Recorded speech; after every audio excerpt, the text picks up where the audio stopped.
Hey there, it's Joe Simons, like diamonds, with Retirement Think Tank. I got a wild one here today for you. The largest life insurance policy of all time. It broke the Guinness World Book of Records for the biggest life insurance policy, just got issued. Guess how much? $201 million. That is crazy. It broke the previous record that was at $100 million. So, I mean, it a little bit more than doubled the previous record. This is just crazy. Still don't know exactly who it is yet. We'll try to find that out this week and let you know who the owner of this. Apparently, it is someone that we all know, a well-known, ultra-wealthy billionaire in America. So really, really wild. And this article talks a little bit about that this could be a good thing for just the business and overall that, you know, insurance carriers are now taking a little bit more of these larger cases, a little bit more risk. And of course, this did not happen with just one insurance carrier. This is spread out amongst many reinsurers, because these reinsurers are all kind of reinsuring each other. I mean, no one would take this kind of risk with just one person.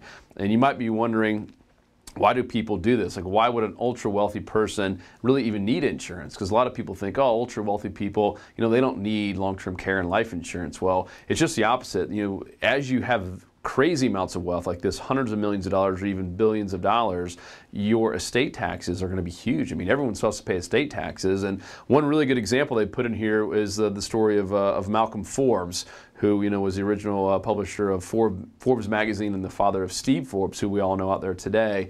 And he had a somewhere between $40 and $70 million life insurance policy. When he passed away, his family got it all. And a lot of people have critiqued in a positive way, saying, had he not done that, there's a good chance Forbes' family would not have been able to keep the magazine to their assets. It would have had to sell off a lot of the stuff just to pay the estate taxes. So keep in mind, I mean, the very rich people need this just as much as anyone, if not more, just to make sure their family who's left behind does not have to go sell a lot of their assets just to pay all the estate taxes.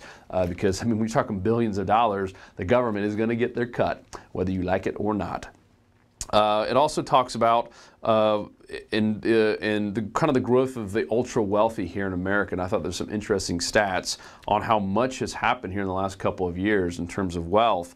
In 2013, for example, the number of billionaires with a B in the U.S. rose from 443 from 334 in 2008. So since 2008, after the market collapsed, there's been a lot of wealth created because of this huge stock market run up, and obviously a lot of people got wealthy from that and some of their businesses. So it was 334. Now there's an extra 110 or so billionaires in the U.S. As far as multimillionaires, and this is considered people with $30 million in net assets excluding their principal residence, is also up from, used to be 30,800, now it's all the way up to 44,900 in the same time frame from 2008 to 2013.